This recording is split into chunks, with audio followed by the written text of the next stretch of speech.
कन्हैया के बारे में ये सूचना दी तो उद्धव ये समझ के आए कि मैं समझाऊंगा, गुरु बनूंगा। लेकिन गोपियों के सामने उद्धव को झुकना पड़ा, चेला बन गए, गोपियों को गुरु बना लिया। 7 महीना बराबर रुके और मिलने के बाद में वहां से चले गए। कृष्ण को सारा हाल बताया। यहाँ पर हमें ये शिक्षा मिलती है कि भक्ति बड़ी है या ज्ञान बड़ा है, लेकिन भक्ति और ज्ञान दोनों में दोनों का होना बहुत जरूरी है। भक्ति में ज्ञान का होना जरूरी है, ज्ञान में भक्ति का होना जरूरी है। वैसे भक्ति माँ है और ज्ञान वैराग्य पुत्र है भक्ति के, लेकिन भक्ति बड़ी है। भक्त परमात्मा को बुला लेता है। उधो सुधो है गया और सुन गोपिन के बोल, ज्ञान बजाई डुम डुमी और प्रेम बजाओ ढोल। भक्तों, भक्ति ज्ञान में ये फर्क है, भक्ति बड़ी होती है। ये ज्ञान, ये बात भगवान कृष्ण को जाकर के उद्धव ने जब बताई है, जब जाकर के बताया तो भगवान कन्हैया कहने लगे, देख लिया उद्धव, गोपियों का सब कुछ मैं हूं, लेकिन मैं इतना निष्ठुर कैसे बन गया? परसों का वादा किया, आज बरसों बीत गए, कभी लौट के नहीं गया। अगर मुझे नहीं जाना था तो मैंने इतना बड़ा झूठ क्यों बोला अपनी मैया यशोदा से? भक्तों, आगे भगवान कन्हैया मथुरा में रह रहे हैं। जरासंध ने 17 बार मथुरा नगरिया पर चढ़ाई की है। जो कंस का ससुर था मगध नरेश, 17 बार आक्रमण किया, परास्त रहा। और 17 बार भगवान कन्हैया सेना का संहार करते रहे। 18वीं बार ये जरासंध ब्राह्मणों को पाट पर बिठाल के आया और ये कह के आया, अगर अब की बार में हार गया तो तुम्हारा सबका वध कर दूंगा, तुम्हारा सबका कत्ल कर दूंगा। तो भगवान कन्हैया ने ब्राह्मणों की, विद्वानों की, संतों की रक्षा करने के लिए स्वयं रण में पीठ दिखाई है, उनका मान रखने के लिए। और रण में पीठ देकर के भगवान कृष्ण भाग गए और उस नए नगर में जाकर के बसे हैं, जो 48 कोस के बीच में भगवान ने योग माया के द्वारा बनवाया था। उस नए नगर का नाम था द्वारका। कन्हैया जब रण छोड़ के भागे तो भगवान कृष्ण का नाम पड़ गया रणछोड़। बोल रणछोड़ भगवान की। भगवान के अनेकों नाम हैं। अब जब नए नगर में पहुंचे हैं तो वहां भी कृष्ण का नाम बदल गया और नाम पड़ गया द्वारकाधीश। बोलो द्वारकाधीश भगवान की। कन्हैया जैसे जैसे काम करते जा रही है ना, वैसे वैसे भगवान कृष्ण के नाम पढ़ते जा रही है। खरारी, मुरारी, त्रिपुरारी, गिरधारी, बनवारी, सामरिया, मोहन, गोविंद, अनेकों नाम भगवान कृष्ण के हैं। दुनिया वाले भक्त आकाश के तारे गिन सकते हैं, कन्हैया के नाम नहीं गिन पाएंगे। द्वारका में पहुंचकर दोनों भाइयों का विवाह होना प्रारंभ हुआ। बलराम का विवाह एक हुआ। आनर्त देश से राजा रेवत की पुत्री रेवती से 2 पुत्रों का जन्म हुआ, ताम्रकेतु और दंतमान। और भगवान कन्हैया के विवाह कितने हुए? 16,108 भगवान के विवाह हुए। संतान कितने हुए? प्रत्येक रानी पटरानी से एक एक पुत्र, एक एक पुत्री और 10-10 पुत्रों को पैदा किया। गुणा भाग लगा लेना, सारी द्वारका में कन्हैया के लली लला नजर आते हैं। बहुत बड़ा परिवार। इनमें से 8 बनी है पटरानी, 16,100 बनी है रानी। पटरानी रुक्मिणी, सत्यभामा, जामवंती, कालिंदी, मित्रविंदा, लक्ष्मणा, भद्रा और सत्या, ये 8 कृष्ण की मुख्य रानियां थीं। बाकी 16,100 रानी थीं। आप सोच रहे हो कन्हैया ने 108 बार मोहर रखा होगा, 108 बार बारात लेके गए होंगे, 108 बार मंडप छवाए गए होंगे, 108 बार मुहूर्त निकलवाए गए होंगे। 16,108 बार इतने मुहूर्त नहीं, 16,100 रानी तो कन्हैया को एक जगह रखी भई मिल गई। कहाँ? पृथ्वी का पुत्र था नरकासुर, जिसे भौमासुर कहा जाता है। ये बलवान था, जिस राजा की बेटी को सुंदर देखता पकड़ता जेल में डाल देता। और इसने संकल्प किया मेरे घर पर जब 20,000 लड़कियां हो जाएंगी सबके साथ में एक संग शादी करूंगा। अभी हो पाई 16,100। भगवान कृष्ण ने सबको याद किया। भगवान ने उस नरकासुर का जाके वध किया और वध करने के बाद उन बेटियों को जेल से बाहर निकाला। जब जेल से बाहर निकाला तो उन राजाओं को सौंप दिया। अब उन बेटियों ने मन में एक विचार किया, उन राजाओं ने विचार किया कि अब कन्हैया का ऋण हम कैसे ऋण कर पाएंगे। और भगवान ने भी एक विचार किया अपने मन में। भगवान कन्हैया ने ये सोचा अपने मन में, अगर ये 16,100 हैं, इनकी शादी की बात आएगी तो कोई राजकुमार राजा इन बेटियों के साथ शादी करने को तैयार नहीं होगा, क्योंकि ये राक्षस की कैद में रही है। इनके चरित्र पर शक करेगा और जब इनकी शादी नहीं होगी ना तो इनके पास में 2 विकल्प होंगे। 2 कौन से? एक विकल्प तो ये होगा जब इनकी शादी नहीं होगी तो ये आत्महत्या करके मर जाएंगी, और आत्महत्या करना ये बहुत बड़ा अपराध होता है, पाप होता है। और दूसरा विकल्प ये होगा अगर इनकी शादी नहीं होगी, अगर ये मरेंगी नहीं ना तो पता है क्या होगा? मरेंगी नहीं तो ये अपने रास्ता से भटक जाएंगी, अपने चरित्र से गिर जाएंगी, बदचलन हो जाएंगी। 16,100। और ऐसा बताया जाता है अगर कोई स्त्री अपने रास्ता से अपने मार्ग से भटक जाती है, अपने चरित्र से गिर जाती है तो 1,000 परिवार को बर्बाद कर देती है। और ये 16,100 पूरी दुनिया का विनाश हो जाएगा। तो कृष्ण ने सबको अपने साथ लिया, द्वारका में लेकर के आए और द्वारका में ला करके भगवान कृष्ण ने एक ही दिन एक ही मंडप पर एक ही मुहूर्त में सबके साथ में चाई माई कर ली। बोलो गोविंद भगवान की। कोई दोष लगा नहीं पाएगा। आत्महत्या करने से भी बचा लिया, सबका दोष दूर करा दिया भगवान कन्हैया ने। तो कृष्ण ने कोई गलत नहीं किया। सबसे बड़ी रानी है रुक्मिणी, जिसके बारे में अभी बताती है। और रुक्मिणी और कृष्ण की झांकी भी आपको देखने को मिलेगी।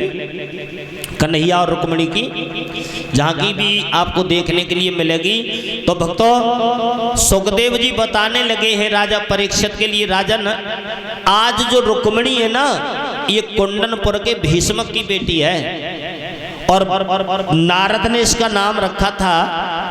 जब नारद ने नाम रखा तो रुक्मिणी धीरे धीरे बड़ी हुई। नारद ने ये बताया था कि तुम्हारी बेटी के जो पति होंगे ना वो भगवान कृष्ण होंगे, आपकी बेटी के पति भगवान कृष्ण होंगे। उसी दिन से रुक्मिणी ने संकल्प कर लिया। 12 साल की हो गई। राय और भाटों के द्वारा भगवान के बारे में चर्चा सुनी है, देखा नहीं था भगवान कन्हैया को। जब चर्चा सुनी है तो संकल्प दिल में ले लिया कि मेरे पति अगर होंगे तो भगवान कृष्ण होंगे। धीरे धीरे बड़ी हुई रुक्मिणी। एक दिन रुक्मिणी अपने आंगन में गुड़िया और गुड्डाओं का खेल खेल रही है। जब गुड़िया गुड्डाओं का खेल रुक्मिणी खेल रही है तो माँ ने देखा गुड्डा की शादी गुड़िया के साथ करा रही है। रुक्मिणी बचपन में खेल रही है। माँ ने देखा, कलेजे पर धक्का लगा, मेरी बेटी शादी के लायक हो गई है, मेरी बेटी गुड्डा के लायक हो गई है। अपने पति को आंगन में बुलाया, विचार विमर्श किया, महाराज आपकी बेटी रुक्मिणी शादी के योग्य हो चुकी है, उसके लायक कोई वर तलाश करके अपनी बेटी के हाथ पीले कर दो। और शास्त्रों में ऐसा लिखा हुआ है, बेटी जब शादी के योग्य हो जाए तो पिता को चाहिए उसके लायक वर तलाश करके अपनी बेटी के हाथ पीले कर दे, वरना जवान बेटी को देख करके पिता को दोष लगता है। बड़ी चिंता हुई। भीष्मक से जब ये कहा आप शादी कर दो बेटी की, बोले ठीक है शादी का विचार हमारा बहुत समय से है, पर कोई लड़का हमें मन पसंद नहीं मिल पा रहा। आज हम दरबार में जाकर के सबके सामने अपना प्रस्ताव रखेंगे और दरबार में लोग देखते हैं हमें क्या सलाह देते हैं। दरबार में आए भीष्मक और दरबार में आकर के भीष्मक ने राजा महाराजाओं के बारे में चर्चा करना शुरू किया। एक से पूछा रुक्मिणी के लिए कोई लड़का बताओ। कोई विदुरथ को बताता है, कोई जरासंध को बताता है, कोई दंतवक्र को बताता है, कोई भीम को बताता है, कोई अर्जुन को बताता है। लेकिन ना भीष्मक कहने लगे इनमें से कोई हमारी लड़की के लायक लड़का नहीं है। हमारी बेटी एक राजकुमारी है और राजकुमारी के लिए राजकुमार का होना अत्यंत आवश्यक है। कोई और लड़का बताओ। और देखो हमारा जो दरबार है इसमें सबको बोलने का अधिकार है, कोई भी बोल सकता है, सब बोलो अपनी अपनी। तो सब बता रहे हैं। एक साइड में कुछ लोग उनके अवगुण बता रहे हैं कि इसके अंदर ये अवगुण है, इसके अंदर ये कमी है, इसके अंदर ये कमी है, इसके अंदर ये कमी है।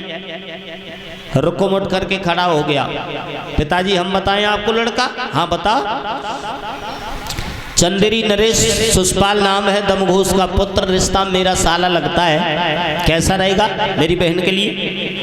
एकदम भीष्मक उठ के खड़े हो गए। नालायक, तुझे इस बात को कहने में तनिक लज्जा नहीं आई? तू अपने साले के साथ अपनी बहन की शादी है? कम से कम रिश्ता तो देख ले।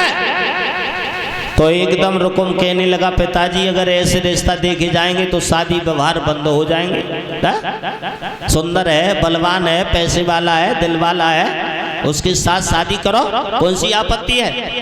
उन्होंने अपनी बहन हमें दी, हम अपनी बहन उन्हें दे देंगे तो कौन सा पहाड़ टूट पड़ेगा? भीष्मक नाराज हो गए। छोटा बेटा उठ के खड़ा हो गया। पिताजी हम भी कुछ कहें? हाँ आप भी बोलो। तो छोटा वाला बेटा बोला पिताजी हमारी इच्छा तो ये है कि हमारी बहन रुक्मिणी के लिए भगवान कृष्ण कैसे रहेंगे। भीष्मक एकदम हंस गए। बेटा तुमने तो हमारे दिल की बातें छीन ली। यही हम कहना चाहते थे कि हमारी बेटी रुक्मिणी की शादी भगवान कन्हैया के साथ हो। रुकुम एकदम ललकार के कहने लगा पिताजी अगर ये शादी होगी ना तो बहन की डोली उठने से पहले यहाँ लाशों के अम्मार लग जाएंगे और खून की नदियां बह जाएंगी। किसी तरह से वो ग्वाला अगर इस आंगन में दूल्हा बन के आ गया ना तो लाशों की अम्मार लगा दूंगा। पिताजी शादी नहीं, ये बर्बादी हो जाएगी। शादी अगर होगी हमारी बहन रुक्मिणी की तो हमारी इच्छा से होगी। इतना कहकर रुकुम चला और रुक्मिणी जो भैया और बाबुल की बात हो रही थी एक कोना में छुपी छुपी सुन रही है। रुकुम चला रुक्मिणी के कक्ष की ओर, आंखों में आंसू भर के रुक्मिणी रो रही है। क्या हुआ ये मेरा भैया ऐसा? जैसे ही खटपट की आवाज सुनी है रुक्मिणी ने झट आंसू पहुंच लए। रुकुम पहुंचा। रुक्मिणी तू रो रही है? हारे क्यों रो रही है? मैंने तेरी शादी तय कर दी, तेरा रिश्ता कर दिया। चंदेरी नरेश सुषपाल की दुल्हन बनकर के तू जाएगी और तू रो रही है? कितना बलवान है, पैसे वाला है, दिल वाला है, सुंदर है। रुक्मिणी हाथ जोड़ के बोली है भैया मेरे साथ तुम वो कर रही हो जो आज तक हमारे सनातन धर्म में किसी ने नहीं किया। किस तरह से चंदेरी नरेश सुषपाल की दुल्हन बनकर के जाऊंगी और फिर कैसे लौट के आके कुंदनपुर में अपना चेहरा दिखाऊंगी? तू क्या चाहती है? रुक्मिणी बोली मेरी शादी अगर होगी तो भगवान कृष्ण के साथ में होगी। जो कन्हैया का नाम सुना एकदम आग बबूला हो गया और आगे बढ़ा। आगे बढ़कर रुकुम ने रुक्मिणी के गाल पर तार से तमाचा दिया। पगली तू अपनी इच्छा से शादी करेंगे, हम जहां भेजेंगे तुझे जाना पड़ेगा। भैया सारे शरीर को गेंद की तरह उछाल के फेंकता है, लेकिन मेरी शादी भगवान कृष्ण के साथ होगी, ये मेरा संकल्प है। रुक्मिणी ने संकल्प कर लिया। बंधुओं रुक्मिणी रोती रह गई। रुकुम गया ब्राह्मण को बुलवा कर मुहूर्त निकलवा के और चिट्ठी भेज दी शिषपाल के पास। शिषपाल 3 दिन पहले से अपनी बारात लेके कुंदनपुर में आ गया। जब 3 दिन पहले से कुंदनपुर में आया रुक्मिणी ने छत पर चढ़ करके देखा, एकदम आंखों में आंसू आ गए। कृष्ण ये क्या मेरे साथ में हो रहा है, ये मेरी परीक्षा हो रही है क्या। और बैठ के रुक्मिणी रोने लगी है और भगवान कृष्ण को याद कर रही है। कैसे याद कर रही है भगवान कृष्ण को रुक्मिणी?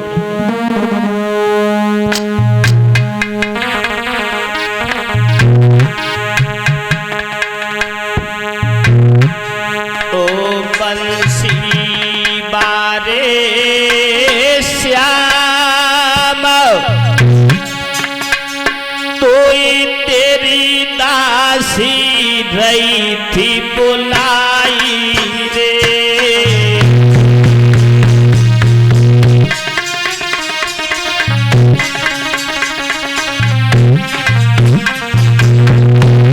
कन्हैया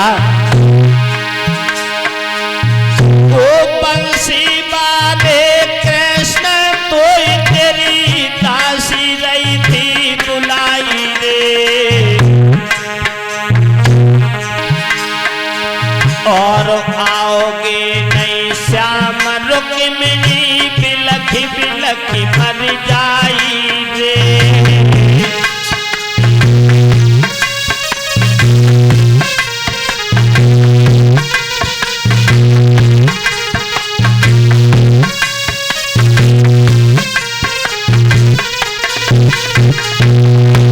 कन्हैया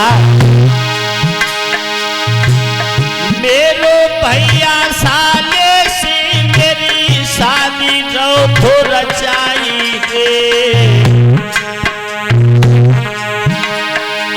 और धरनी दे ठोर भाग्य तो में जाए समाई में।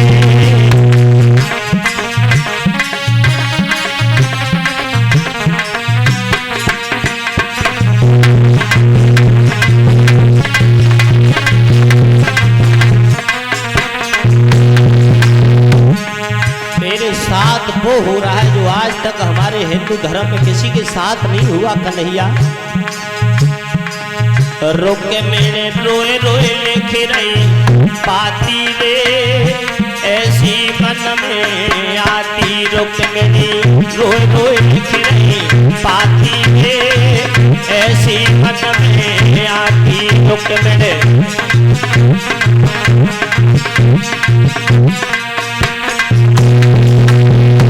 अरे जो मेरे हाथ में माचिस होती, जो मेरे हाथ में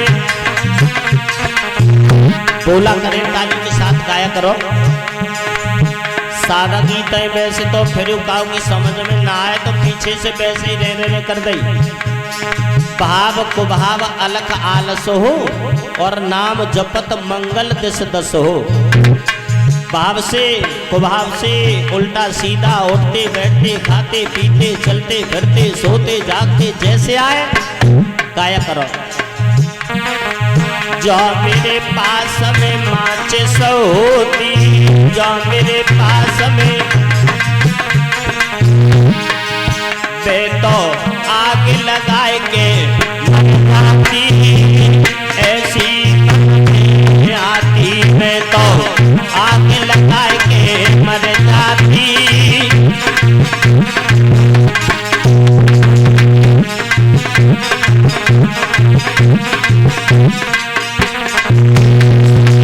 रुक्मिणी रोए रोए लिख रही पाती रे, ऐसी मन में आती रुक्मिणी रोए रोए लिख रही पाती रे।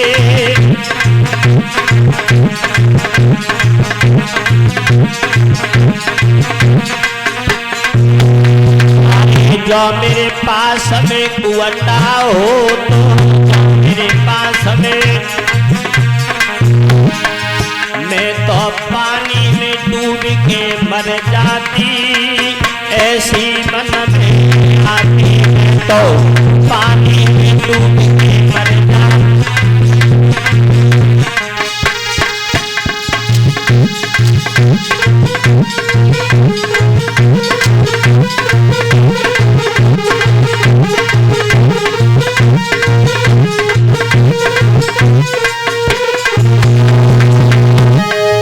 रुक्मिणी रोए रोए लिख रही पाती रे, ऐसी मन में आती रुक्मिणी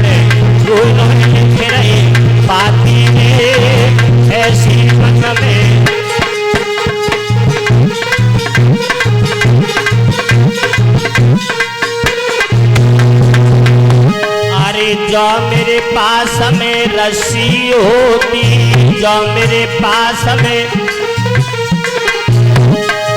मैं तो फांसी दे के जाती, ऐसी मन में आती, मैं तो फांसी लगा के।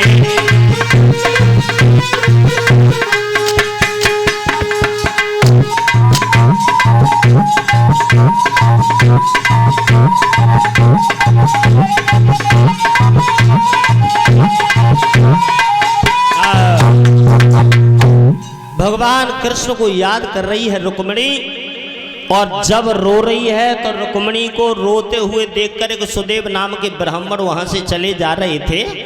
उन्होंने देखा कोई लड़की रो रही है, पास पहुंच गए, प्रणाम किया रुक्मिणी ने, महाराज प्रणाम। पंडित जी बोले रुक्मिणी तू रो रही है? रुक्मिणी बोली हाँ मैं रो रही हूँ। क्यों रो रही है? तुझे खुश होना चाहिए, कल तेरी शादी हो जाएगी, ससुराल चली जाएगी, एक नई दुनिया को जाकर के बसाएगी, कल से एक नए संसार को जन्म देगी, गृहस्थ आश्रम में प्रवेश कर जाएगी, सुषपाल के साथ तेरी शादी तय हो गई है, बारात आ चुकी है। रुक्मिणी हाथ जोड़ के बोली पंडित जी महाराज मेरे साथ बड़ा अन्याय हो रहा है और मैं आपसे एक निवेदन कर रही हूँ, मेरा एक छोटा सा काम आप कर सकते हो क्या? मैं एक चिट्ठी लिख रही हूँ कन्हैया के लिए, मेरी कन्हैया के पास तक चिट्ठी पहुंचा दो। जवाब दिया रुक्मिणी तेरा दिमाग खराब है, द्वारका यहाँ से बहुत दूर है, समय बहुत कम है, वृद्ध शरीर पहुंच नहीं पाऊंगा। तो रुक्मिणी हाथ जोड़ के कहने लगी जो भगवान सकल उर्वासी तो करे हैं मोयदुपत की दासी। अगर मेरी सच्ची लगन मुरली मनोहर घनश्याम से है तो ये निश्चित है आप पहुंच जाओगे, चले जाओ। बूढ़े ब्राह्मण को रुक्मिणी का रोना देखकर दया आ गई है और एकदम कहने लगे बेटी ला लिख दे पत्र, चला जाऊंगा। कागज कलम रुक्मिणी ने लिया, घुटनों पर रखा, आंख से आंसू गिर जाता है, पत्र पर असली मोहर लग जाती है और कैसे लिख रही है रुक्मिणी भगवान कृष्ण के लिए चिट्ठी। तालियों के साथ में माताएं बहन गाएं, थोड़ी बहुत देर की बात है, हाँ गाएं, सभी बोले तालियों के साथ।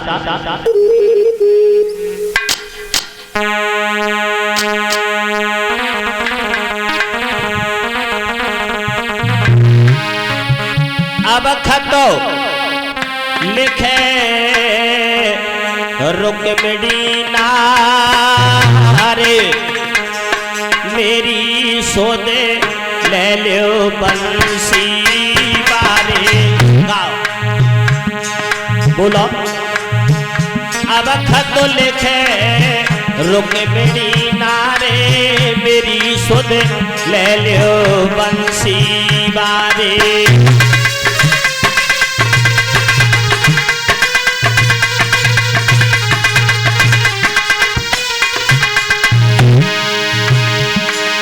सुध ले लो बंसी बारे सामरिया मोहन प्यारे। सुध ले लो बंसी